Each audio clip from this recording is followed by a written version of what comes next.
हाँ तो चलो आज देखते हैं क्लास 11th का फिजिक्स, ठीक है ना। जैसा कि आपको पता होना चाहिए कि क्लास 11th की फिजिक्स में आपको पढ़ना क्या है। पहले तो आपको ये क्लियर हो जाए कि मुझे क्लास 11th के फिजिक्स में क्या चीज़ें पढ़नी है, ठीक है ना। इतना आपको पता होना चाहिए। तो देखिए, जो क्लास 11th का फिजिक्स है उसमें आपको जो पढ़ना है, पहले तो हम उसका थोड़ा डिटेल आपको कुछ बता देते हैं। उससे पहले भी एक बात आपको और समझ में आना चाहिए कि अगर आप फिजिक्स पढ़ रहे हो तो उसके डेफिनेशन तो जानते रहिए कि साइंस तो जान ही रहे होंगे, ठीक है ना। फिजिक्स की डेफिनेशन क्या होती है, मैं केवल इसका ब्रीफ इंफॉर्मेशन आपको दे रहा हूँ कि साइंस फिजिक्स किसे कहते हैं, what is definition of physics, physics क्या होता है। तो आप बताओगे फिजिक्स जो है, जैसा कि आपको पता भी होगा कि जो साइंस है, ठीक, जो साइंस है उसके तीन मेन ब्रांचेज हैं, तीन मुख्य शाखाएं हैं, ठीक ना। जिनमें से पहला ब्रांच आप पढ़ते हो फिजिक्स, आप इसमें अध्ययन करते हो। दूसरा होता है पार्ट इसका केमिस्ट्री होता है, और जो तीसरा पार्ट होता है वो होता है बायोलॉजी। ये तीन मेन ब्रांचेज हैं किसके, साइंस के, ठीक ना। इन तीन ब्रांचेज में से आप इसका एनालिसिस, इसका अध्ययन आप इसमें करोगे। मतलब ये आपके लिए क्लास 11th में एक सब्जेक्ट होगा, एक सब मतलब ये तीन इंडिविजुअल सब्जेक्ट बनेंगे, एक ही, ठीक ना। तो जो फिजिक्स होगा, अगर आपके डेफिनेशन आपसे पूछा जाए क्या बताओगे, तो डेफिनेशन में ये डेफिनेशन होगा कि जो फिजिक्स है, that branch of science in which we study about natural phenomena, ठीक ना। मतलब विज्ञान की वह शाखा जिसके अंतर्गत हम प्राकृतिक घटनाओं का अध्ययन करते हैं, ठीक ना। विज्ञान की वह शाखा जिसके अंतर्गत हम किसका अध्ययन करेंगे, नेचुरल फिनोमेना। नेचुरल फिनोमेना मतलब प्राकृतिक घटनाएं जो होती हैं, ठीक ना, उसी ब्रांच का नाम क्या होगा, फिजिक्स होगा। नेचुरल फिनोमेना का मतलब क्या, जो नेचुरल फिनोमेना होते हैं, ठीक ना, जो नेचुरल फिनोमेना होते हैं, प्राकृतिक घटनाएं, जैसे कि जिस घटना के घटित होने में मानव का सहयोग ना हो, प्रकृति में वो घटनाएं घटित होती हैं। जैसे आंधी तूफान का आना, ठीक है ना, आंधी तूफान का आना, बारिश का होना, ठीक है ना, बारिश का होना, चंद्र ग्रहण का लगना, चंद्र ग्रहण का लगना, सूर्य ग्रहण का लगना, ये सभी घटनाएं जो होती हैं, ज्वालामुखी का उद्गार होना, ये सभी घटनाएं जो होते हैं प्रकृति में होती रहती, घटित होती रहती, ठीक ना। तो इनके घटित होने के पीछे का साइंस क्या है, क्यों घटित होता है, ठीक ना, या कब ये घटनाएं घटित हो सकती हैं, कितने टाइम इंटरवल के पश्चात होती हैं, इन सब बातों का जहां पर अध्ययन किया जाता है, ठीक ना। साइंस के जिस ब्रांच में इसका एनालिसिस किया जाता है, अध्ययन किया जाता है, भूकंप क्यों आता है, ठीक ना, ये सभी बातों का अध्ययन जहां पर किया जाता है, जिस ब्रांच में साइंस किया जाता है, that branch is known as physics. उसी ब्रांच को आप किस नाम से जानते हो, फिजिक्स के नाम से जानते हो, ठीक है ना। ये तो एक फिजिक्स की एक डेफिनेशन हुई। थोड़ा आप इसके एक डेफिनेशन को और समझ जाइए। एक डेफिनेशन तो ये, पर एक डेफिनेशन जो मैं आपको बताया अभी, इसमें आप प्राकृतिक घटनाओं का अध्ययन करते हैं, ये थोड़ा व्यापक परिभाषा, मतलब इसका एक जनरल डेफिनेशन है, इसका एक स्टैंडर्ड डेफिनेशन भी है। जो फिजिक्स है उसका एक स्टैंडर्ड है, ठीक ना, एक स्टैंडर्ड डेफिनेशन। स्टैंडर्ड डेफिनेशन का मतलब ये मानक परिभाषा है कि फिजिक्स के अंतर्गत किन बातों का आप मुख्यतः अध्ययन करते हो, क्या इसका मानक है, हाँ, किस बेस पर फिजिक्स का ब्रांच जो है बनाया गया है, ठीक। ये चीज जो ये परिभाषा बताया गया है कि प्राकृतिक घटनाओं का अध्ययन करते हैं, किसी प्रकृति में और भी घटनाएं घटित होती हैं, चाहे वो पेड़ पौधों का विकास होना हो, किसी जीव जंतु का विकास होना हो, उनके अंदर क्रियाएं हो, पर उन सबका अध्ययन इसमें नहीं हो पाता है, वो बायोलॉजी का पार्ट हो जाता है, ठीक ना। तो फिजिक्स की जो डेफिनेशन मैंने बताया वो तो एक व्यापक परिभाषा है, उसमें सभी चीजें समाहित हैं, पर इसका एक स्टैंडर्ड डेफिनेशन है कि फिजिक्स के अंतर्गत हम मेनली किसका एनालिसिस करेंगे, एक पार्ट होगा मैटर, द्रव्य जिसे आप बोलेंगे, और दूसरा पार्ट होगा एनर्जी, दूसरा पार्ट होगा एनर्जी जिसे आप बोलोगे ऊर्जा। तो फिजिक्स के अंतर्गत मुख्य रूप से इन्हीं दो पार्ट का अध्ययन किया जाता है, चाहे वो जिन रूपों में हो, ठीक ना। तो ये परिभाषा इससे इसकी बनती है कि विज्ञान की वह शाखा जिसके अंतर्गत द्रव्य का, ऊर्जा का एवं इनके विभिन्न स्वरूप का, जैसे द्रव्य के विभिन्न स्वरूप होते हैं, ऊर्जा के भी विभिन्न स्वरूप होते हैं, इसके भी बहुत से फॉर्म होते हैं, इसके बहुत से फॉर्म होते हैं। तो विज्ञान की जिस शाखा के अंतर्गत हम द्रव्य का अध्ययन करेंगे, ऊर्जा का अध्ययन करेंगे और उनके विभिन्न स्वरूपों का अध्ययन करेंगे, उसे हम क्या नाम देंगे? फिजिक्स नाम देंगे। एक डेफिनेशन इसका ये भी होगा और इस परिभाषा को आप मानक परिभाषा बोलोगे और वो इसके पहले वाली परिभाषा जो मैंने आपको बताया वो व्यापक परिभाषा बताया, ठीक ना। तो ये चीज हुआ। जैसे कि आपसे पूछा जाए द्रव्य का अध्ययन करोगे, ऊर्जा, इनके विभिन्न स्वरूप, जैसे द्रव्य के विभिन्न स्वरूप क्या होंगे? ठोस के रूप में पाया जाएगा, द्रव के रूप में पाया जाएगा, गैस के रूप में पाया जाएगा, ये हो गए। और ऊर्जा जो होती है इसकी भी बहुत से स्वरूप होंगे। रासायनिक ऊर्जा होगी, हाँ, केमिकल एनर्जी, ठीक, केमिकल एनर्जी रासायनिक ऊर्जा होगी। वैद्युत ऊर्जा होगी, इलेक्ट्रिकल एनर्जी, ठीक, वैद्युत ऊर्जा, इसे आप क्या नाम दोगे? इलेक्ट्रिकल एनर्जी, ठीक है ना। दो ऊर्जा ये होगी। अब यहाँ पर आप उष्मीय ऊर्जा लिख सकते हो, थर्मल एनर्जी, ठीक, थर्मल एनर्जी उष्मीय ऊर्जा होगी। न्यूक्लियर एनर्जी नाभिकीय ऊर्जा होगी, ठीक है ना। इस प्रकार से ऊर्जा के भी बहुत स्वरूप होंगे, ठीक है ना। मैकेनिकल एनर्जी यांत्रिक ऊर्जा होगी, मैकेनिकल एनर्जी हो गई, ठीक। इस प्रकार से आप जानते हो और भी, मतलब कि लाइट एनर्जी जो होती है, ठीक ना।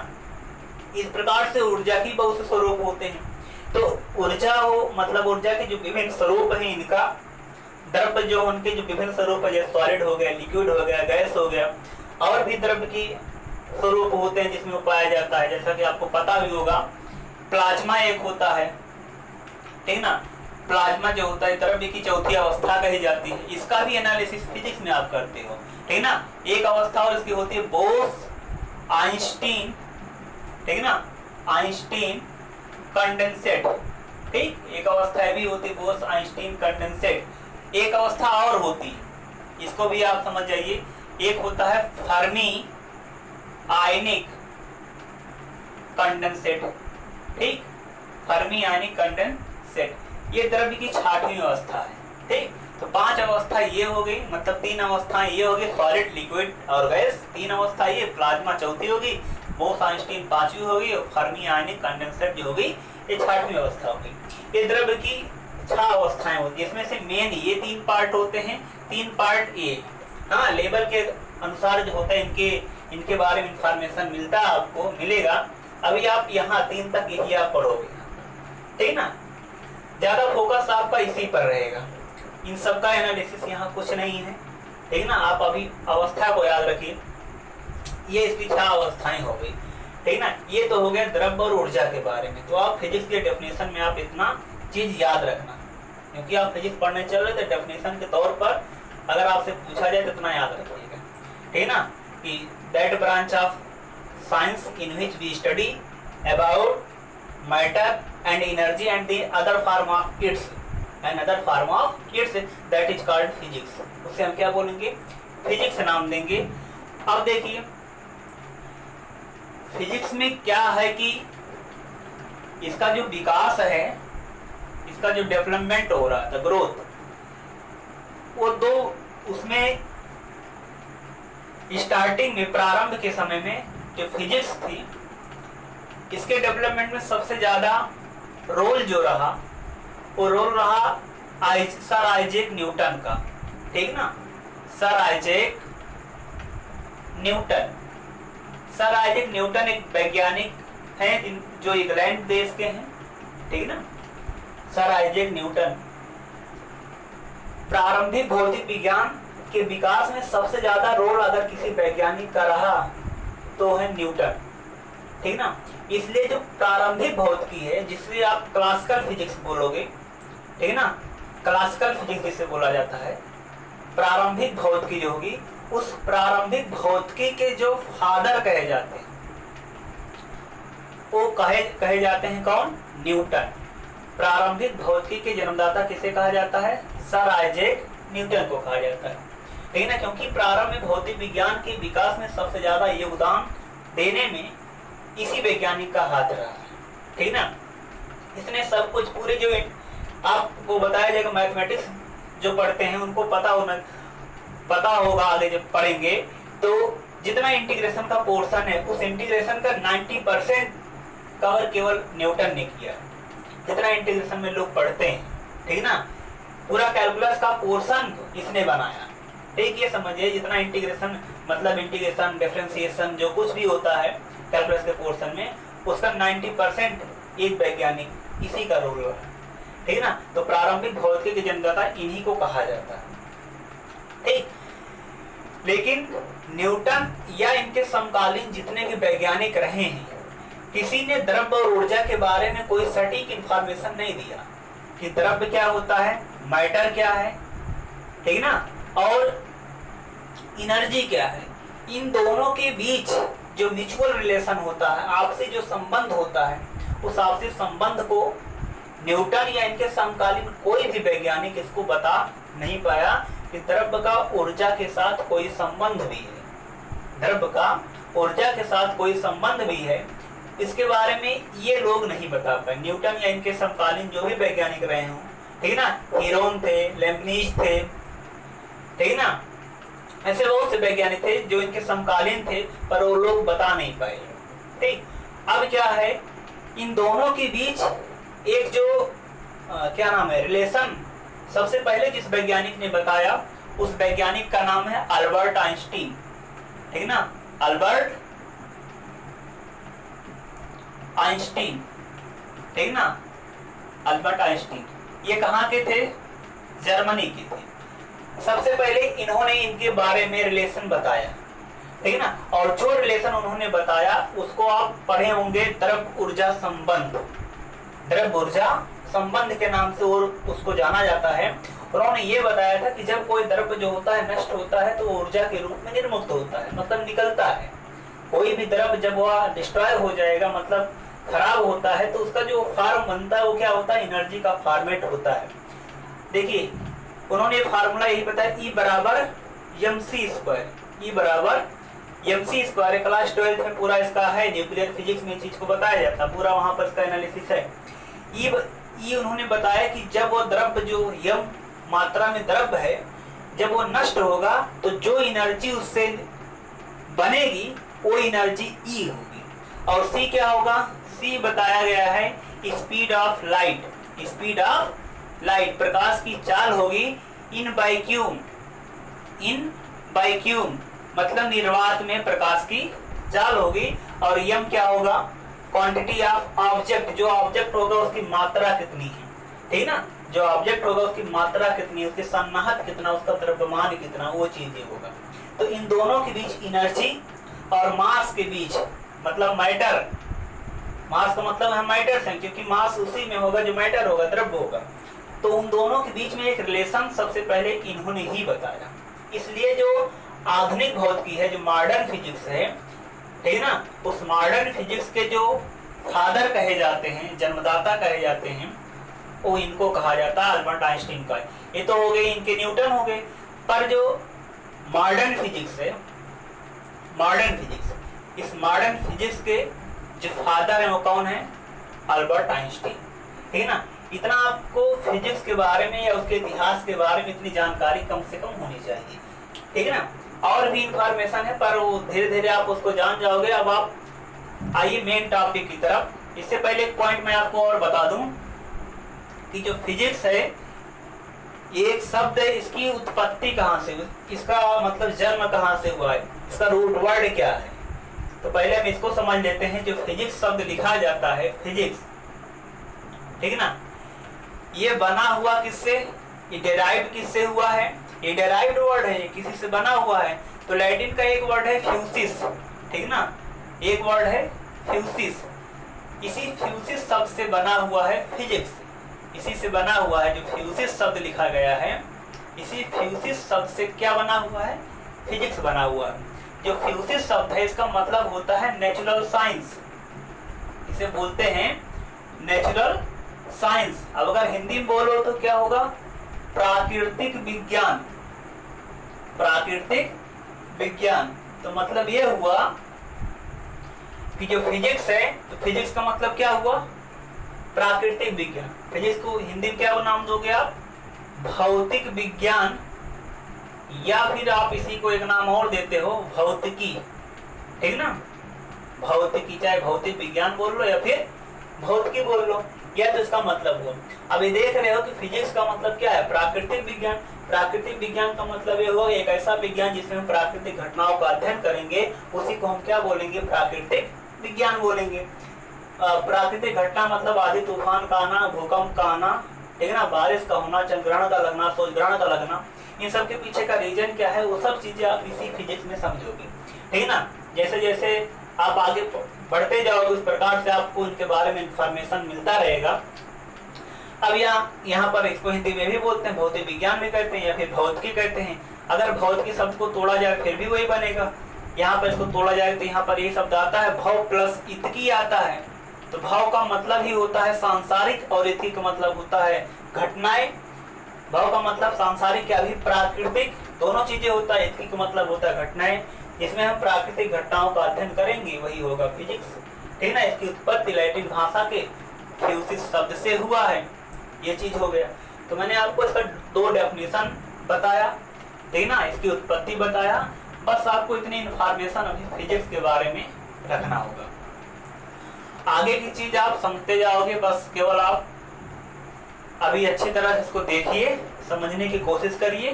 धीरे धीरे आपका कंसेप्ट क्लियर होता जाएगा। जैसे जैसे कंसेप्ट पहले स्टार्टिंग में आपको स्थिर होना पड़ेगा। जब तक आप स्थिर नहीं हो पाओगे तब तक आप समझ नहीं पाओगे, ठीक ना। अब देखिए, अब मैं आपको बता रहा हूं सबसे पहले क्वांटिटीज क्या होती है, ठीक ना। एक आपके 11th के सिलेबस में एक टॉपिक ये भी है फिजिकल वर्ल्ड, भौतिक जगत। पर भौतिक जगत के से कोई क्वेश्चन तो बनता नहीं है। और भौतिक जगत में जितने भी कॉन्सेप्ट उसमें दिए गए हैं, जो भी चीज बताया गया है, उसमें आपको व्यवहारिकता से जोड़ा गया है। मतलब फिजिक्स है क्या, ठीक है ना, उसका क्षेत्र क्या क्या है, उसका क्षेत्र क्या, कहाँ कहाँ इसका यूज किया जाएगा, ये सब बातें बताया गया। इसमें कौन से नियम लगेंगे, उस नियम के बारे में पूरा बताया गया। जितने भी चीज उसमें बताया गए हैं वो पूरा आपके सिलेबस, जब आप 11th का पूरा फिजिक्स पढ़ लोगे तो सब चीज उसमें कवर अप हो जाएगा, सब कवर हो जाएगा जो उसके भौतिक जगत में। तो भौतिक जगत से स्पेशली कोई क्वेश्चन नहीं पूछा जाता, ठीक ना। जहां से क्वेश्चन पूछे जाते हैं वो सिलेबस आपका होता है। उसके बाद एक सिलेबस और भी है, जिसे बोला जाता है परसेंटेज इरर, प्रतिशत त्रुटि, ठीक ना। पर उससे पहले मैं आपको बताऊंगा पहले डायमेंशन एनालिसिस, बीमीय विश्लेषण, ठीक ना। पहले आप इसको समझिए, इसी में सब चीज जो भी बैक इसके पीछे के हैं सब इसी में कवर हो जाएंगे, ठीक ना। मैं एक एक करके बताऊंगा तो आप केवल इसको अच्छी तरह समझने की कोशिश करिए। देखिए, पहले मैं आपको समझा रहा हूँ क्वांटिटीज क्या होती है, ठीक ना। क्वांटिटीज जिसे बोला जाता है राशियां। अगर आपसे पूछा जाए डेफिनेशन, राशियां किसे कहते हैं आप, what is definition of quantities, किसे आप क्वांटिटी कहते हो, ठीक ना। क्योंकि क्वांटिटीज का ही यूज फिजिक्स में होगा। फिजिक्स जो है ये माप तौल का विज्ञान है, ठीक ना, जिसमें आप मापन कर पाओ, किसी चीज को माप सको, तौल सको, ठीक है ना। वो सभी क्वांटिटीज इसी में आएंगी।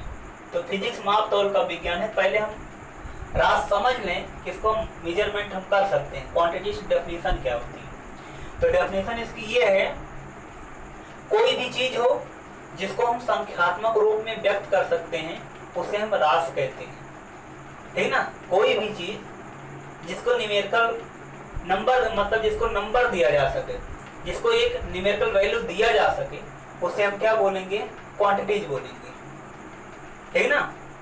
उसी का नाम क्या होगा, क्वांटिटी। तो ये डेफिनेशन आप लोग यही याद रखो, जिसको संख्यात्मक रूप में व्यक्त किया जा सके, ठीक, उसी को क्या कहते हैं, रास कहते हैं, ठीक ना। Something which can be converted in form of या presented in form of number, that is called quantities. उसी को हम क्या बोलेंगे, क्वांटिटीज कहेंगे, रास कहेंगे। जैसे अगर मैं आपसे बोलूं कि बताइए एक यहाँ पर लाइन खींच दिया जाए, आपसे पूछा जाए इसकी लंबाई कितनी, तो मैं पूछ रहा हूँ आपसे लंबाई, लेंथ पूछ रहा हूँ, पर आप लंबाई को बता रहे हो कि लंबाई जो है 2 मीटर है, लंबाई आप बता रहे हो 2 मीटर है। तो मैंने आपसे पूछा लंबाई, तो आपने बताया 2 मीटर, तो 2 यहाँ पर क्या है, नंबर है, मतलब कि लंबाई को आपने नंबर में कन्वर्ट कर लिया, नंबर के रूप में आपने इसको व्यक्त कर दिया। तो जिसको भी आप नंबर के तौर पर व्यक्त कर सकते हो उसे आप क्या बोलोगे? हाँ, तो चलो देख लेते हैं। इसमें मैंने आपको बताया, जैसे आपसे पूछा जाए कि टेम्परेचर कितना है, तो आप बता रहे हो 30 डिग्री सेल्सियस। तो जो आप 30 बोल रहे हो या 2 मीटर आप बोल रहे हो, ये सब क्या है? न्यूमेरिकल वैल्यू तो है। मैं आपसे ताप पूछा तो आपने न्यूमेरिकल वैल्यू इतना बताया। मैं आपसे कह रहा हूँ कि एक सर्किट है, इस सर्किट में कितनी करंट जा रही है, आप बोल रहे हो 2 एम्पियर जा रही है।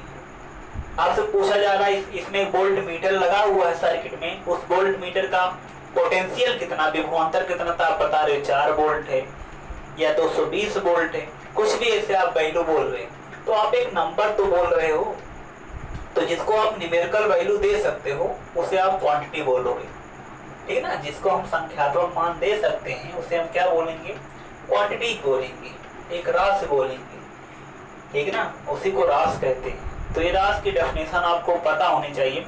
जैसे अगर आप ऐसा तो कह नहीं सकते जो चीज़ फीलिंग की होती है, एक बात आपको और मैं बता दूं कि जो चीज़ें फीलिंग की होती हैं वो क्वांटिटी नहीं होती है। जो चीज़ आप फील कर, जैसे आपसे मैं कहूँ मैं आपसे प्यार करता हूँ, कितना करता हूँ? 1 किलोग्राम, 2 किलोग्राम, ऐसा कुछ आप उसको नंबर तो दे नहीं सकते हो क्योंकि ये चीज़ फील की है। मैं आपसे घृणा करता हूँ, कितना करता हूँ? 1 मीटर करता हूँ, 2 मीटर घृणा करता हूँ। तो जो चीज़ें आपकी फीलिंग की होती हैं उसको आप कोई नंबर नहीं दे सकते हो, वो आपकी फील है, ठीक है ना, उसको आप कोई नंबर नहीं दे सकते, इसलिए वो कोई क्वांटिटी नहीं एग्जिस्ट कर पाती है उससे, ठीक है ना। तो इतना बात आप इसमें याद रखिएगा। तो ये होगी बात क्वांटिटी की। अब क्वांटिटीज जो है फिजिक्स में, जैसे आपने पढ़ा होगा मैथमेटिक्स में राशियां 2 प्रकार की आपने पढ़ा होगा, चर राशियां, अचर राशियां, उसी प्रकार से फिजिक्स में भी इसके भी कुछ अपने पैरामीटर हैं, कुछ मानक हैं। तो फिजिक्स में भी जो क्वांटिटीज हैं इनको 3 भागों में कैटेगराइज किया गया है, 3 भागों में बांटा गया है, ठीक ना, 3 भागों में बांट दिया गया है। तो पहली जो राशि है उसे बोला जाता है मूल राशियां, ठीक है ना। पहली जो है उसे क्या बोला गया है? मूल राशियां बोला गया। इसे बोला जाता है फंडामेंटल क्वांटिटीज, इसे बोलते हैं फंडामेंटल क्वांटिटीज, ये होगी। और दूसरी जो राशियां होती है उसे बोलते हैं व्युत्पन्न राशियां, ठीक, दूसरी होती हैं व्युत्पन्न राशियां, इसे बोला जाता है डेराइव्ड क्वांटिटीज, ठीक है ना, डेराइव्ड क्वांटिटीज। और तीसरी जो राशि होती है वो कहलाती है पूरक राशियां। तीसरी क्या होती है? पूरक राशियां, इसे बोलते हैं कॉम्प्लीमेंट्री, ठीक है ना, कॉम्प्लीमेंट्री क्वांटिटीज, पूरक राशियां। तो यही फिजिक्स में 3 प्रकार की राशि होती है, मूल राशियां, फंडामेंटल क्वांटिटीज, डेराइव्ड क्वांटिटीज और क्या है? Complementary quantities. तो पहले हम इसको समझ लेते हैं कि फंडामेंटल क्वांटिटीज क्या होता है, डेराइव्ड क्वांटिटीज क्या होता है, क्योंकि इसी के थ्रू आप डायमेंशन को समझ पाओगे, बीमा निकालना सीख पाओगे। जब तक आपको ये नहीं पता होगा आप बीमा नहीं निकाल पाओगे, इसलिए इनके बारे में इंफॉर्मेशन रखना जरूरी होगा, ठीक ना। देखिए पहले मैं आपको बताऊंगा मूल राशियां। मूल राशियां आप ये समझ जाइए कि फिजिक्स में एक वर्णमाला है, ठीक ना। इसमें जो भी क्वांटिटी है वो डेफिनिट है, निश्चित है, पर उनसे जो बनेगा उनकी संख्या निश्चित नहीं। जैसे कि आप जानते हो ये जो वर्णमाला है, ठीक ना, वर्णमाला आप छोटा से लेकर के पूरा ज्ञान तक जो उसमें आप देखोगे, जितने भी अक्षर, जितने भी लेटर उसमें दिए गए हैं, ठीक ना, वो सभी क्या हैं? डेफिनिट नंबर होंगे, और उनसे जो बनने वाले वर्ड होंगे, शब्द होंगे, उनकी संख्या डेफिनिट नहीं है। तो ये तो डेफिनिट होगा, पर उनसे जो बनने वाली क्वांटिटी, जो उनसे बनने वाली क्वांटिटीज होगी उसकी नंबर जो होगी डेफिनिट नहीं होगी। तो पहले हम इसको क्लियर कर लेते हैं ये क्या है, ठीक ना। तो मूल राशि क्या है? नाम से ही क्लियर होता है इनके मूल राशियां, ठीक ना। ये फंडामेंटल होती है। फंडामेंटल का मतलब ये होता है कि इन्हीं के द्वारा किसी और क्वांटिटी का फॉर्मेशन किया जाएगा। और ये राशियां अपने आप में क्या होती हैं? फ्री होती है। इनकी स्पेशलिटी होती है, विशेषता समझ जाइए होती है, ये किसी पर डिपेंड नहीं करती। ये स्वतंत्र होती हैं, जो किसी पर डिपेंड ना करे, मतलब क्या इंडिपेंडेंट हो। तो क्वांटिटीज क्या होती हैं, इंडिपेंडेंट होती हैं, किसी पर डिपेंड नहीं करती हैं, ठीक ना। ऐसी राशि को हम क्या नाम देते हैं, मूल राशि नाम देते हैं। ऐसी राशियां जो स्वतंत्र होती हैं अर्थात किसी राशि पर डिपेंड नहीं करती हैं, that type quantities is called fundamental quantities. उसी प्रकार की राशि को क्या नाम दिया गया है, फंडामेंटल क्वांटिटीज कहा गया है, ठीक ना। मतलब ये किसी पर डिपेंड नहीं करेगी। जैसे आपसे कहा दिया जाए समय, टाइम, ठीक ना, तो टाइम आप किसी पर डिपेंड नहीं करेगा, जो चीज होगा वो टाइम पर डिपेंड करेगा, पर टाइम तो चलता रहेगा ना। आप सोचो, आप टाइम को नहीं रोक सकते हो, टाइम जो है वो बीतेगा, वो चलेगा, वो किसी पर डिपेंड नहीं करेगा, ठीक ना। तो ऐसी चीजें इसमें रखी गई हैं जो किसी पर डिपेंड नहीं करती हैं, मूलतः क्या है, स्वतंत्र है, ठीक ना। उसी को इसमें रखा गया है। और जो फंडामेंटल क्वांटिटीज हैं इनकी संख्या जो है 7 है। इतना पता होना चाहिए, फंडामेंटल क्वांटिटीज कितनी संख्या में है, 7 इनकी संख्या है। 7 क्या है, 7 को आप याद रख लीजिए।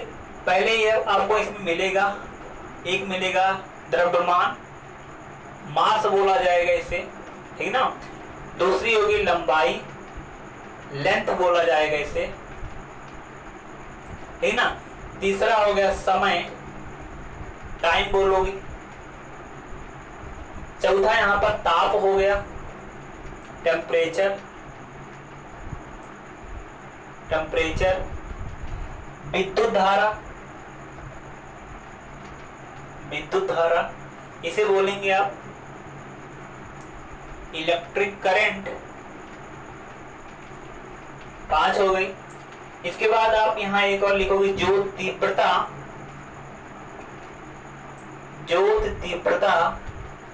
इसे बोला जाएगा ल्यूमिनस इंटेंसिटी,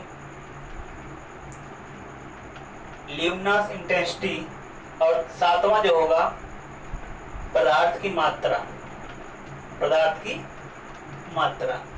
ठीक ना। क्वांटिटी ऑफ सब्सटेंस और मैटर, कुछ भी बोल सकते हो। ये 7 क्वांटिटीज हैं, ये 7 क्वांटिटीज हैं। इन्हीं 7 को क्या बोला जाता है, मूल राशियां कहा जाता है, ठीक ना। आगे पढ़ोगे आप, मात्रक पढ़ोगे, तो मूल राशियों के जो मात्रक होंगे उन्हें मूल मात्रक बोलेंगे, व्युत्पन्न राशियों के जो मात्रक होंगे उसे व्युत्पन्न मात्रक बोलेंगे, पूरक राशियों के जो मात्रक होंगे उसे पूरक मात्रक बोलेंगे। इतनी बात आपको पता होनी चाहिए। आप क्लास 9 के लेवल पर पढ़े होंगे, पर यहाँ पर एक बार रिपीट करवाना जरूरी है, क्योंकि डायमेंशन इसी बेस पर निकाला जाएगा। तो अभी यहाँ पर मैं बीमा भी लिख दे रहा हूँ, इसका क्या नाम है, मात्रक भी लिख दे रहा हूँ, ताकि आपको बीमा में आसानी हो जाए, याद रखना जरूरी है। जैसे द्रव्यमान का जो यहाँ पर मात्रक लिया जाएगा वो किलोग्राम, मूल मात्रक से मतलब होता है, तो यहाँ किलोग्राम। लंबाई का मूल मात्रक मीटर होगा, समय का मूल मात्रक सेकंड होगा, ठीक ना। ताप का मूल मात्रक केल्विन होगा। उसके बाद विद्युत धारा का मूल मात्रक एम्पियर होगा। फिर यहाँ पर जो तीव्रता, इसका मात्रक कैंडिला होगा। और एक लास्ट जो है पदार्थ की मात्रा, इसका मात्रक क्या हो जाएगा, मोल हो जाएगा। तो ये मूल राशियां हो गई, ये इनके मात्रक हो गए। तो मूल राशियां जो मात्रक होते हैं उसे मूल मात्रक कहते हैं, तो इनके मूल मात्रक हो गए। और जो बीमा निकालोगे आप, वो मूल मात्रक पर ही निकाला जाएगा। जो भी राशि होगी पहले उसे में कन्वर्ट करना होगा मूल राशि के पदों में, फिर उसे मूल मात्रक में उसके मात्रक लिख लेंगे, उस पर जो घाते चढ़ाए जाएंगे वही बीमा बनती है। तो इनके लिए हम संकेत यूज कर लें। बीमा में क्या संकेत यूज करेंगे, अगर द्रव्यमान आया होगा मात्रक किलोग्राम लिखोगे, और संकेत में उसकी यम लिखा जाएगा। बीमीय संकेत उसका क्या होगा, यम होगा। तो यम क्या है, बीमीय संकेत है। तो यहाँ मात्रक है, ये राशि है, ये मात्रक है, यहाँ आप लिख सकते हो। यहाँ पर मैं लिख दे रहा हूँ, ये राशि बनेगा, और ये क्या होगा, मात्रक बनेगा, और ये क्या होगा, उसका बीमीय सूत्र समझ जाओ। जो ये राशियां लिखी इनकी बीमीय सूत्र हैं, ये बीमीय संकेत हैं। हाँ, बीमीय सूत्र या इनके बीमीय संकेत, कुछ भी आप इसको समझ सकते हो। तो ये और जब भी बीमीय सूत्र संकेत लिखा जाएगा उसको बॉक्स ऑफ के अंदर लिखना। तो बॉक्स ऑफ एम लंबाई के लिए मीटर मात्रक होगा, यल बीमा लिखा जाएगा। सेकंड के लिए टी लिया जाएगा बीमा, और ताप इसका मात्रक केल्विन, इसके लिए थीटा प्रयोग करोगे। एम्पियर के लिए ए प्रयोग करोगे, और यहाँ कैंडला के लिए सी डी प्रयोग करोगे, और मोल के लिए एमओएल। पर इन दोनों का यूज जो होता है ज़्यादा मिलेगा आपको नहीं, ज़्यादा आप इन्हीं 5 पर बीमा निकालोगे। स्टार्टिंग के जो 5 लिखे गए हैं इन्हीं पर ज़्यादा निकाला जाएगा, ठीक है ना। इन पर बहुत कम मिलेगा आपको बीमा निकालना। आगे मैं बीमा के बारे में बात करूंगा, केवल अभी आपको इसके संकेत याद रखने हैं। ये चीजें हो गई तो मूल राशियां, ठीक है ना। ये इनका मात्रक हो गया, ये इनके बीमीय संकेत हो गया, बीमीय सूत्र हो गए, ठीक ना। अब हम समझ लेते हैं व्युत्पन्न राशियां क्या होती हैं। ठीक, आज का एकदम ये बेसिक क्लास है, पहले आपको इतना आना चाहिए, ठीक ना। कुछ लोग को हो सकता है सब चीजें पता भी हों, पर मुझे सबको लेकर चलना, इसलिए सब बेसिक बातें बताना जरूरी है, ठीक। तो देखिए मूल राशि के बाद मैं आपको बताऊं व्युत्पन्न राशि क्या होता है। डेराइव्ड क्वांटिटीज, इसको समझ जाओ क्या होता है, ठीक ना। डेराइव्ड क्वांटिटीज, डेराइव्ड क्वांटिटीज इसे बोलते हैं क्या, व्युत्पन्न राशियां बोलते हैं। हिंदी में बोलेंगे व्युत्पन्न राशियां, ठीक ना। व्युत्पन्न का मतलब ये होता है जो दूसरे से उत्पन्न हुई हो, मतलब वो किसी से डेरिवेट होते किसी के। तो डेरिवेट किसके होते हैं, मूल राशियों के। तो डेराइव्ड क्वांटिटीज क्या होते हैं, ऐसी राशियां जो मूल राशियों से बने होते हैं या उन्हीं की मदद से बने होते हैं, उन्हीं को हम क्या बोलेंगे, व्युत्पन्न राशियां बोलेंगे। जैसे इसमें जो आएगा एरिया, यहाँ पर आप पहली क्वांटिटी देख लीजिए, एरिया। एरिया क्या है, मतलब क्षेत्रफल जो होगा, इसे आप क्या लिखोगे, लंबाई गुणे चौड़ाई, ठीक ना। आप इसका अगर सूत्र लिखोगे लेंथ मल्टीप्लाई विड्थ होगा, लंबाई गुणे चौड़ाई होगा, लेंथ मल्टीप्लाई विड्थ। तो यहाँ पर क्या होगा, लंबाई जो है, ये क्या मैंने आपको बताया था, मूल राशि बताया था ना। तो अगर ये नहीं, मूल राशि में अगर ये चीज ना होता, ठीक ना, तो क्या एरिया बन जाता, नहीं बन पाता। तो एरिया निकालना है तो लेंथ चाहिए, विड्थ चाहिए, तभी तो एरिया निकल पाएगा। तो जिसकी रिक्वायरमेंट इसमें पड़ रही है वो चीज क्या है, फंडामेंटल है, ठीक ना। वो चीज क्या है, फंडामेंटल क्वांटिटीज है। तो उसी की मदद से निकल पा रहा, इसका मतलब ये क्या हो गया, व्युत्पन्न हो गया। ये चीज जो क्षेत्रफल बन रहा है या लंबाई की मदद से निकाला जाए, इसके बिना उसको निकाला नहीं जा सकता। इसका मतलब ये क्या हो गया, व्युत्पन्न राशि हो गया। तो क्षेत्रफल क्या हो गया, व्युत्पन्न राशि हो गई। एक बात मैं आपको और बताना चाहूंगा कि चाहे लंबाई हो, चौड़ाई हो, ऊंचाई हो, मोटाई हो, गहराई हो, या किसी भी प्रकार की दूरी हो, या कोई दूरी मतलब उससे विस्थापन भी आएगा, ये भी एक प्रकार की दूरी होती है। ये सभी चीजें मूल राशि में ही समझी जाती हैं और वो होता है लंबाई, ठीक ना। चाहे चौड़ाई, ऊंचाई, मोटाई, गहराई, दूरी, किसी प्रकार का दूरी हो, वो सभी चीजें किस में समझी जाएंगी, मूल राशि में समझी जाएंगी। और वो मूल राशि क्या होगा, लंबाई होगा, ठीक ना। क्योंकि ये सब एक प्रकार की दूरी ही होती है, ठीक ना। चाहे चौड़ाई हो भी एक प्रकार की दूरी होती है, कोई हॉरिजॉन्टल लेंथ ली जाती, कोई वर्टिकल ली जाती है, ठीक ना। तो ये सब एक प्रकार की दूरी ही होती है, इसलिए सब फंडामेंटल क्वांटिटीज में लेंथ में आती है, ठीक है ना। इसी प्रकार से आप समय के बारे में थोड़ा समझ लो। चाहे समय लिखा गया हो, चाहे कहीं पर समय अंतराल लिखा गया हो, समय अंतराल लिखा गया हो, या कहीं पर आवर्तकाल लिखा गया हो, आवर्तकाल लिखा गया हो, कहीं पर परिक्रमण काल लिखा गया हो, कहीं पर उड्डयन काल लिखा गया हो, ठीक है ना, उड्डयन काल लिखा गया हो। ये सभी चीजें एक ही क्वांटिटी को दर्शाएंगी, वो होगा टाइम, ठीक ना। ये सभी चीजें जो होंगी, जहां भी ऐसा लिखा मिलेगा आपको, तो ये सब मूल राशि के एक ही पार्ट में आएंगी, और वो पार्ट होगा क्या, समय। ये सभी जो होंगी समय के अंतर्गत आएंगे। तो मूल राशि में जो टाइम है उसी में इनको समझा जाएगा, ठीक ना। तो समझिएगा ये चीज। ये पहला एग्जाम्पल मैंने यहाँ पर लिखा। अब दूसरा मैं लिख रहा हूं, जैसे समझिए दूसरा मैं यहाँ पर लिख रहा हूं घनत्व, तो डेंसिटी, इसे बोलते हैं इंग्लिश में डेंसिटी बोलते हैं, डेंसिटी, ठीक है ना, घनत्व बोला जाता है। तो घनत्व बराबर क्या लिखते हो, घनत्व का जो फॉर्मूला होता है वो होता क्या, द्रव्यमान बटे आयतन, द्रव्यमान बटे आयतन। तो यहाँ पर देखो द्रव्यमान आ गया, बिना द्रव्यमान के आप डेंसिटी नहीं निकाल पाओगे, ठीक ना, mass per unit volume is called density, एकांक आयतन का द्रव्यमान ही घनत्व कहलाता है, ठीक ना। घनत्व के द्वारा ही ये समझ में आता है कोई वस्तु भारी होगा कि हल्का होगा, वो उसका घनत्व डिफाइन करता है। कोई चीज आप छोटा सा एक टुकड़ा लेते हो बहुत भारी लगता है, उतना बड़ा कोई दूसरा टुकड़ा लेते हो तो आपको हल्का लगता है उसके रिस्पेक्ट में, जो भारी लगता है मतलब उसकी डेंसिटी ज्यादा है। तो डेंसिटी का मतलब होगा मास पर यूनिट वॉल्यूम, एकांक आयतन का जो द्रव्यमान होगा एक यूनिट बराबर मात्रा में आयतन लिया जाए तो जो ज्यादा भारी होगा, जिसकी मात्रा ज्यादा होगी, जो ज्यादा तौलने पर ज्यादा मात्रा में आएगा, ज्यादा उसकी क्वांटिटी होगी, दैट इज मतलब एक बोला जाएगा उसका डेंसिटी क्या है, ज्यादा है। ये चीज होता है घनत्व, भी फिजिकल क्वांटिटीज है, ठीक ना, ये चीज हो गया। अब यहाँ पर देखो तीसरा पार्ट, बिना इसके आप इसको नहीं निकाल सकते हो। आयतन जो इसमें आया है वॉल्यूम, आयतन जो इसे इंग्लिश बोलते हैं क्या, वॉल्यूम बोलते हैं, वॉल्यूम, VOLUME, वॉल्यूम आयतन।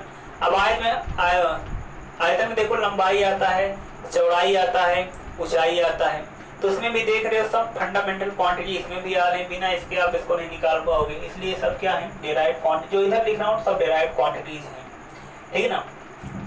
अब यहाँ पर देखो मैं चौथा क्वांटिटी जो लिख रहा हूँ उसको आप समझिए क्या है।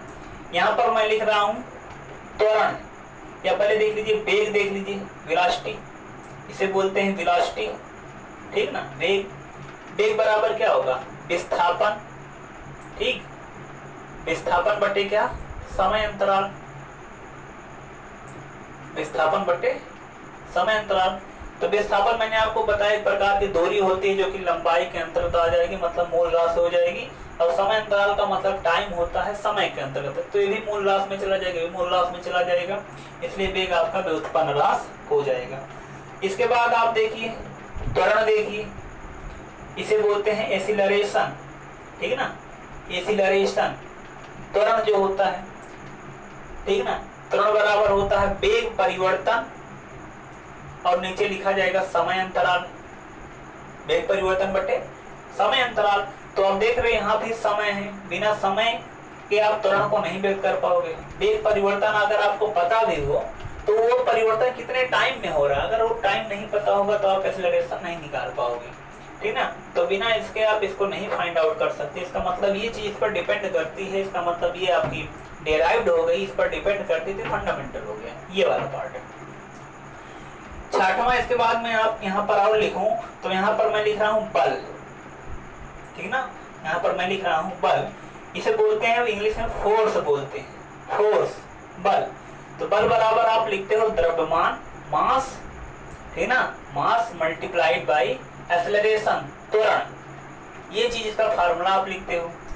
तो यहाँ पर देखिए, यहाँ पर भी मूल राशि आपको मिल गया, तो बिना इसके आप इसको नहीं निकाल पाओगे। तो सभी चीजें आप देख रहे हो कि जो जितने भी क्वांटिटीज मैं यहाँ पर लिख रहा हूँ, इन सभी क्वांटिटीज में ये आ रहा है, मतलब कि कोई ना कोई मूल राशि आ रहा है। जिसमें मूल राशि आ जा रहा हो उसे आप क्या बोलोगे, उसे आप बोलोगे कि वो व्युत्पन्न राशि है। तो ये सभी राशियां जो मैं यहाँ पर लिखा हूँ इधर, ये सब क्या है, व्युत्पन्न राशियां हैं। और व्युत्पन्न राशियों के जो मात्रक होंगे उन्हें आप क्या बोलोगे, व्युत्पन्न मात्रक बोलोगे। जिस प्रकार से मूल राशियों की मदद से व्युत्पन्न राशियां बन रही हैं, उसी प्रकार से मूल मात्रक की मदद से व्युत्पन्न मात्रक बनेंगे। मूल राशियों की जो मात्रक होगा उसे मूल मात्रक, व्युत्पन्न राशियां जो होंगी उनके जो मात्रक होंगे वो व्युत्पन्न मात्रक होंगे। अब देखिए जैसे यहाँ पर अभी जो मैंने यहाँ लिखा था लंबाई, चौड़ाई, ऊंचाई, गहराई, मोटाई, ठीक ना, विस्थापन, दूरी, वो सभी एक ही प्रकार की राशि है। लंबाई तो सबके मात्रक क्या लिए जाएंगे, मूल मात्रक मीटर, तो मीटर गुणे मीटर क्या आ जाएगा, मीटर इसका, मीटर इसका, मीटर स्क्वायर, ये इसका हो गया। तो ये मीटर स्क्वायर जो व्युत्पन्न मात्रक हो गया। अब देखो यहाँ पर घनत्व लिखा गया, घनत्व में देखो द्रव्यमान का मात्रक, आयतन का मात्रक। द्रव्यमान का मात्रक क्या होता है, किलोग्राम होता है, और आयतन का मात्रक क्या होता है? आयतन क्या होता है? लंबाई गुणे चौड़ाई गुणे ऊंचाई होता है। तो मीटर मीटर मीटर 3 बार, तो मीटर घात 3 हो जाएगा। तो यहाँ पर मीटर घात 3 लिख लेना आप। ये हो गया घनत्व की ग्राम प्रति मीटर क्यूब, और आयतन का हो गया मीटर क्यूब।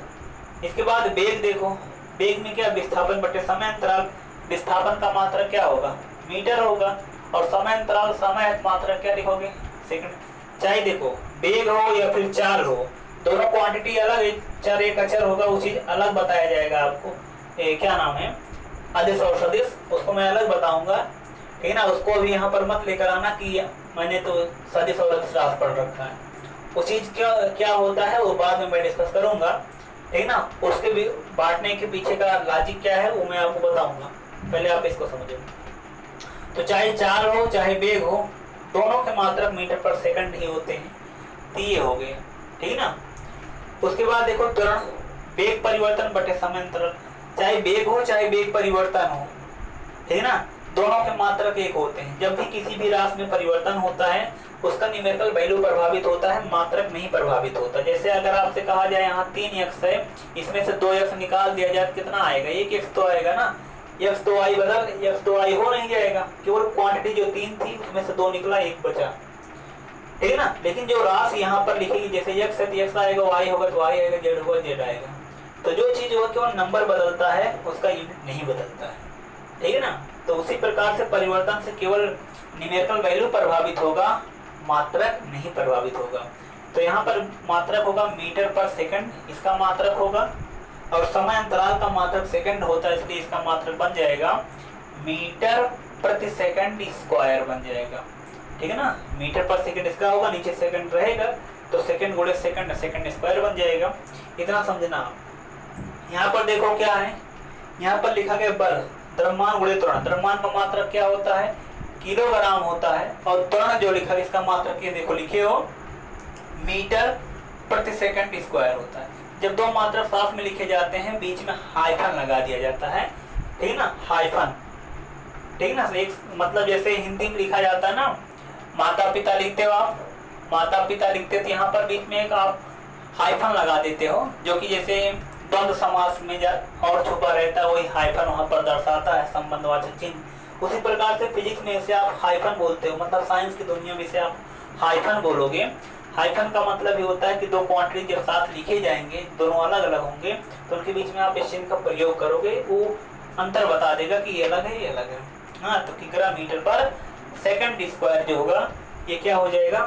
बल जो है रास, इसका मात्रक हो गया। ये तो अच्छा मैंने लिखा, अभी कुछ क्वांटिटीज मैं और लिख रहा हूँ, ठीक ना, जो डिराइव्ड होंगी।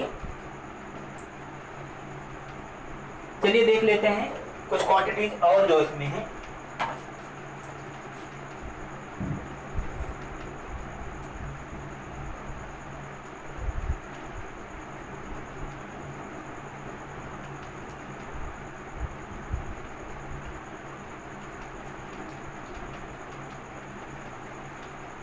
देखिए जैसे कि कुछ क्वांटिटी जो और हैं, तो मैं यहाँ पर सीधा सीधा लिख दे रहा हूँ, आप लोग उसको कर लेना।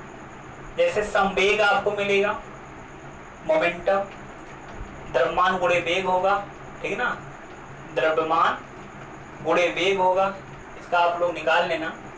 संवेग हो गया, आवेग हो गया, आवेग का जो होगा बल गुणे समय होगा। आप लोग अब बना सकते, जो भी छा लिखे तो उसी की मदद से सब बन जाएंगे। बल गुणे समय हो जाएगा, संवेग का हो गया, आवेग का हो गया। इसके बाद और आप लिख सकते हो, क्या नाम है,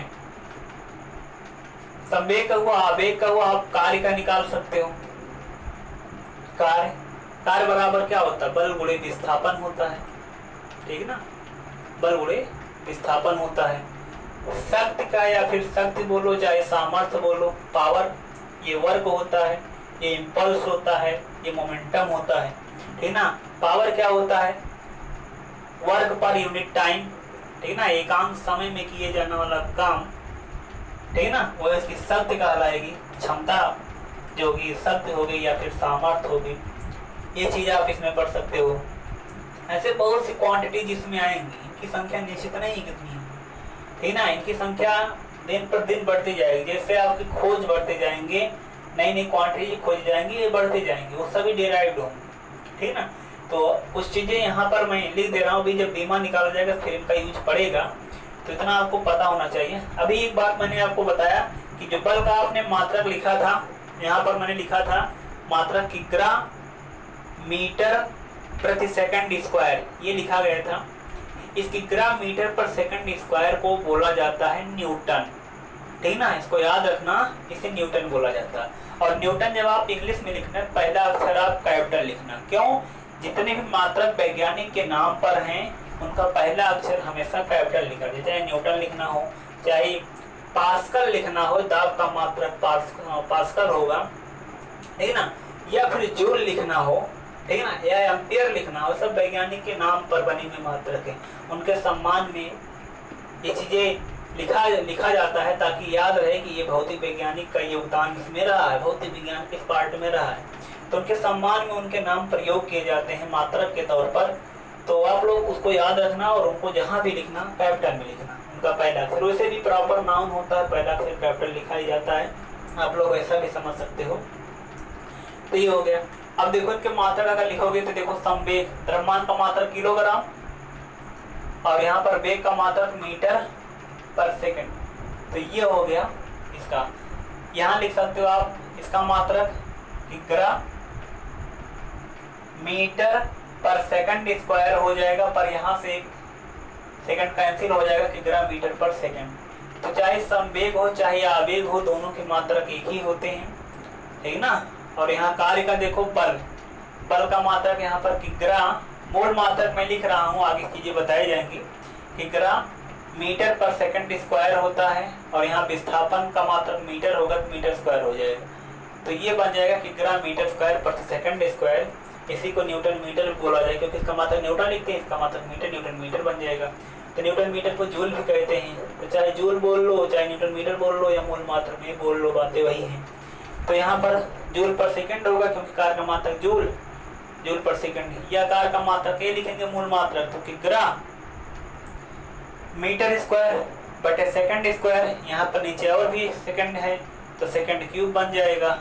हाँ, दो उसका हो गया, एक इसका हो जाएगा, 3 बन जाएंगे। ये सभी चीजें जो मैं यहाँ लिख रहा हूँ सब डेराइव्ड क्वांटिटीज हैं, ठीक ना। तो ये तो इसमें आज इतना पार्ट आप समझिए। अब कुछ चीजें मैं और आपको बता देता हूँ कि 2 क्वांटिटीज क्लियर हो गए। एक हो गया क्या, मूल राशियाँ, दूसरा हो गया व्युत्पन्न राशियाँ। अब मैं जो तीसरा और बताने चल रहा हूँ उसको भी याद समझिए। आज का क्लास टोटल बेसिक है, हो सकता है आपको सब बातें समझ में पहले से आपको जानकारी हो, पर ये समझना जरूरी है। एक प्रकार से जब सिलेबस जब पढ़ाया जाता है तो नहीं देखा जाता कि ये आसान है, इसको छोड़ दिया जाए, क्योंकि उस सिलेबस में इसलिए बताना है सब चीज़ें। हो सकता है आपको पता हो, कोई अब से सही पढ़ना चाहता हो तो उसका वो छूट जाएगा, इसलिए पढ़ाने वाले टीचर की रिस्पॉन्सिबिलिटी होती है वो सब कुछ बताए, ठीक ना। अब देखिए तीसरा जो है, तीसरा होता पूरक राशियाँ, ठीक है ना। पूरक राशियाँ मतलब ये कॉम्प्लीमेंट्री होती है। कॉम्प्लीमेंट्री का मतलब होता है कि जो पूरा करने वाले, ठीक है ना। कॉम्प्लीमेंट्री क्वांटिटीज मतलब पूरक राशियाँ क्या होती हैं, इनकी मदद से आप एंगल का मेजरमेंट करते हो, एंगल मेजरमेंट किया जाता है। और एंगल कहाँ के मापे जाते हैं, 2D फिगर के मापे जाते हैं और 3D फिगर के मापे जाते हैं। 2D फिगर के एंगल मापे जाते हैं, 3D फिगर के एंगल मापे जाते हैं। जैसे ये तो पता होगा ना, फिगर आकृति, आकृति 3 ही प्रकार की होती है। फिगर मतलब क्या, आकृति, और आकृति कितने प्रकार की होती है, 3 प्रकार की होती है, ठीक है ना। आकृति कितने प्रकार की, 3 प्रकार की होती है। एक होती है 1D फिगर, एक बीमीय आकृति, एक होता है 2D फिगर, द्विबीमीय आकृति, एक होता है 3D फिगर, त्रिबीमीय आकृति। ये 3 प्रकार की आकृति है। 1D फिगर का मतलब क्या होता है, जिस आकृति में केवल लेंथ हो, लंबाई हो, ठीक है ना। मतलब हम एक दिशा में चले, मेजरमेंट हो जाए, कहीं पर मुझे मुड़ना ना पड़े, ऐसी क्वांटिटीज क्या होंगी, 1D फिगर कहलाएंगे। लंबाई, जिसके पास केवल लंबाई हो, ठीक है ना, चौड़ाई या ऊंचाई, मोटाई, ये सब चीजें नहीं होती हैं, उसे हम बोलते हैं 1D फिगर। जैसे देखिए 1D फिगर में क्या आएगा, कोई भी लंबाई हो जाए, चाहे वह लंबाई किसी जीवा की लेंथ हो जाए, किसी त्रिज्या की लेंथ हो जाए, किसी व्यास की लंबाई हो जाए, हाँ कोई भी जो चीज हो जिसके पास केवल लंबाई होती है, सब इनके पास लंबाई तो ना, जीवा एक रेखा तो ये रेखाखंड की लंबाई हो जाए, किसी भुजा की लंबाई हो जाए, सब एक बीमीय आकृति है। हाँ किसी भुजा की लंबाई मुझे मापना हुआ यहाँ से यहाँ तक, तो ऐसा नहीं मुझे यहाँ से यहाँ तक मापने के लिए ऐसे मोड़ कर जाना, मैं सीधा यहाँ से यहाँ तक माप सकता हूँ, ठीक ना। तो एक दिशा में जाओगे मेजरमेंट हो जाएगा, कंप्लीट हो जाएगा, लेकिन पूरे का नहीं, पूरे के लिए मोड़ना पड़ रहा आपको। तो इसलिए पूरी फिगर तो एक 1D नहीं है, पर इसकी एक एक भुजा जो है 1D है, एक बीमीय है, ठीक ना। एक बीमीय आकृति, जो एक बीमीय आकृति होती है उसी को बोला जाता है रेखीय आकृति, उसी को बोलते हैं रेखीय आकृति बोलते हैं, लीनियर फिगर भी कहा जाता है, इसके पास केवल लेंथ होती है। दूसरा पार्ट आप समझ जाइए, 2D फिगर क्या होता है, द्विबीमीय आकृति। जो द्विबीमीय आकृति होती है इसे बोला जाता है समतल फिगर कहते हैं, हाँ समतल आकृति कहते हैं, प्लेन फिगर बोला जाता है। इस 2D फिगर के पास दो चीजें होती हैं, लंबाई भी होती है, चौड़ाई भी होती है, इसके पास दोनों चीजें होती है, लेंथ भी होती है और ब्रेड्थ भी होती है, लंबाई और चौड़ाई दोनों पार्ट होते हैं। जैसे कि 2D फिगर में क्या क्या आता है, जिसमें लेंथ और ब्रेड्थ दोनों होगा, वो 2D फिगर का होगा, वो 2D फिगर का होगा। और इसकी एक खासियत होती है, इसको आप सतह पर रखोगे तो उसका पूरा भाग सतह के संपर्क में रहेगा, वो 2D फिगर का पार्ट होगा। 2D फिगर में क्या क्या चीजें आता है इसको आप समझ लीजिए। जैसे जितने भी आपके त्रिभुज होते हैं, कोई भी त्रिभुज हो गया, जितने भी प्रकार के त्रिभुज होंगे, सब त्रिभुज जो होते हैं 2D फिगर के, सभी प्रकार के चतुर्भुज 2D होते हैं, चाहे वो वर्ग हो, आयत हो, समांतर चतुर्भुज हो, समलंब चतुर्भुज हो, पतंगाकार हो, कोई भी हो, सब ये कोई भी त्रिभुज, चतुर्भुज, पंचभुज, षष्ठभुज, ये सब यही आकृतियां होती हैं, ठीक ना। और वृत्त, ये सभी क्या होती हैं, 2D फिगर होती हैं, द्विबीमीय आकृति होती है। क्योंकि अगर आप सोचो, आप कोई त्रिभुज बनाए हो, कॉपी पर एक त्रिभुज आप बनाए और ले आकर के उसको आप रखोगे, उसका पूरा भाग उस सतह के संपर्क में, ऐसा नहीं कुछ उभरा हुआ होगा, सब सतह के संपर्क में होंगे, ठीक ना। जितने भी 2D फिगर होते हैं जिस सतह पर रखेंगे पूरा सतह के संपर्क में होंगे, इसलिए इसे समतल आकृति कहा जाता है। इनके पास लंबाई और चौड़ाई होती है। और जितने भी 2D की फिगर होते हैं इनका बहुत कुछ निकाला जा सकता है, एरिया आप फाइंड आउट कर सकते हो, इससे ज्यादा कुछ नहीं निकाला। इसका 2D फिगर का आयतन नहीं निकलता, 2D फिगर के पास केवल एरिया होती है, क्षेत्रफल होता है। इसका मैक्सिमम कुछ निकाला जा सकता है, क्षेत्रफल निकाला जा सकता है। और जो 1D फिगर होते हैं इनका बहुत कुछ निकाला जा सकता है, पेरीमीटर निकाला जा सकता है, परिमाप निकाला जा सकता है, ठीक ना। इनका क्या निकाला जा सकता है, परिमाप निकाला जा सकता है। और इनका क्या निकाला जा सकता है, एरिया निकाला जा सकता है। अब देखिए बात आ गई 3D फिगर की। हाँ पहले इसमें कुछ बात और समझ लो। अगर वह समतल आकृति है तो समतल आकृति मैंने आपको बताया त्रिभुज बनेगा, त्रिभुज बन जाएगा, कोई चतुर्भुज बन जाएगा, इस प्रकार से कोई वृत्त बन जाएगा, इस प्रकार से सब चीजें होंगी, इनको आप समतल आकृति बोलोगे। ये सभी समतल आकृति के एग्जाम्पल होंगे, 2D होंगे। इनमें दो प्रकार की लेंथ होती है, मतलब दो एक ही दिशा में इनका मेजरमेंट नहीं हो पाएगा, ठीक है ना। इसमें लेंथ विड्थ दो चीजें होती हैं। जो चीज आप इसमें देख रहे हो, आप इसमें देखते हो 1D फिगर में कोई एंगल नहीं बनता है, ठीक है ना, इसमें कोई एंगल नहीं बनता 1D वाले फिगर में, ठीक है ना, क्योंकि यहाँ कोई झुकाव नहीं होता है, इसलिए आप इसमें कोई एंगल नहीं बोलोगे, जीरो बोलोगे। जहाँ कोई नहीं वहाँ जीरो बोल सकते हो। अब यहाँ लेकिन देखो, यहाँ एक झुकाव है, यहाँ एक इंक्लाइनेशन होता है, ऐसे इसका भी होगा। कोई कार्ड ले लिया जाए, इसका सेंटर पर ऐसे पार्ट दिखा दिया जाए, कुछ एंगल यहाँ सब बनते हैं, ठीक है ना, यहाँ सब एंगल बनते हैं, ठीक। तो अगर वो समतल की आकृति होगी तो उसमें जो एंगल बना होगा, चाहे कोई भी एंगल, जो एंगल बना होगा उस एंगल को मापने के लिए, ठीक है ना, उस एंगल को मापने के लिए एक राशि आप प्रयोग करोगे। मतलब जो वो एंगल होगा जो समतल आकृति होगी, समतल आकृति जैसे ये है, तो उसमें जो एंगल बना हुआ है, ठीक ना, उस एंगल को मापने के लिए आप कोई मानक प्रयोग करोगे, ठीक ना। जो मानक प्रयोग करोगे उस कोण को आप नाम दे सकते हो पहले तो तलीय कोण।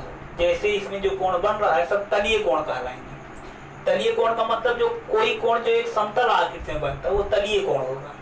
उसे आप क्या बोलोगे? प्लेन एंगल बोलोगे, ठीक ना। उसे बोला जाएगा प्लेनर एंगल बोलेंगे, प्लेनर एंगल बोलेंगे, तलीय कोण बोलेंगे, ठीक ना।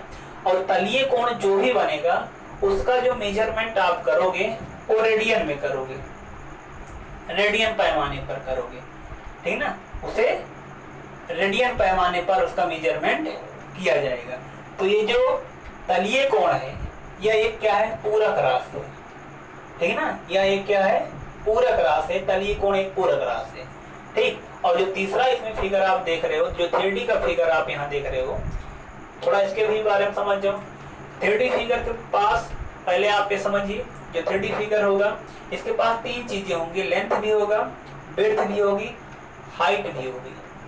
लंबाई चौड़ाई ऊंचाई, या लंबाई चौड़ाई मोटाई, या लंबाई चौड़ाई गहराई, तीनों चीज इसमें रहेंगी। तो जितने भी 3D फिगर होंगे उनके पास तीन चीजें होंगी। 3D फिगर के पास तीनों चीज होती हैं और इनको एक नाम और दिया गया है, चाहे इन्हें त्रिविमीय आकृति बोला जाए, इन्हीं का एक नाम और भी होता है, मैं यहाँ पर लिख रहा हूँ। इन्हें बोलते हैं ठोस आकृति, इन्हें कहा जाता है, इन्हें ठोस आकृति भी कहा जाता है। जो 3D के फिगर होते हैं वो सॉलिड होते हैं, ठोस आकृति वाले, तो इन्हें बोलते हैं सॉलिड फिगर, ठीक ना।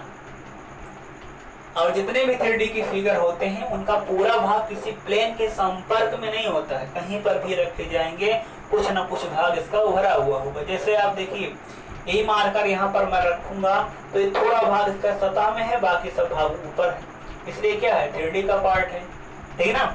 अब आप देखिए कोई घन बनाइए, ठीक ना।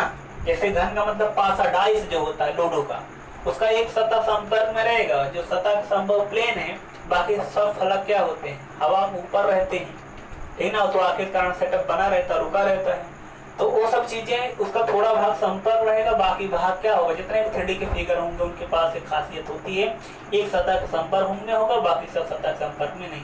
हर एक पोर्शन सतह संपर्क में नहीं होगा, बल्कि जबकि आप ये देख सकते कोई कागज पर त्रिभुज बना दो, चतुर्भुज कुछ भी बना दो, उसको आप कहीं रख दो तो क्या होगा? सतह पूरा संपर्क में रहेगा, ठीक ना। लेकिन एक घन हो गया जिसे आप क्यूब बोलोगे, घनाभ हो गया, क्यूबाइड, बेलन हो गया, शंकु हो गया, शंकु छिन्नक हो गया, चाहे शंकु हो चाहे शंकु छिन्नक हो, फ्रस्टम बोलते हैं, शंकु छिन्नक हो गया, ठीक ना। ये सभी चीजें जो मैं यहाँ पर लिख रहा हूँ, या कोई आप किताब समझ जाओ, किताब कॉपी कुछ भी हो, ठीक ना। मोबाइल हो गया, कॉपी किताब हो गया, मार्कर हो गया, पेन हो गया, सब चीजें 3D के फिगर हैं, ठीक ना। जितने भी 3D के फिगर होते हैं इनका पूरा भाग सतह के संपर्क में नहीं होता, इन्हें ठोस आकृति कहा जाता है। इसमें जो ठोस आकृति होते हैं, जितने भी ठोस आकृति होते हैं, इनका मैक्सिमम क्या निकाला जा सकता है? वॉल्यूम, आयतन निकाला जा सकता है।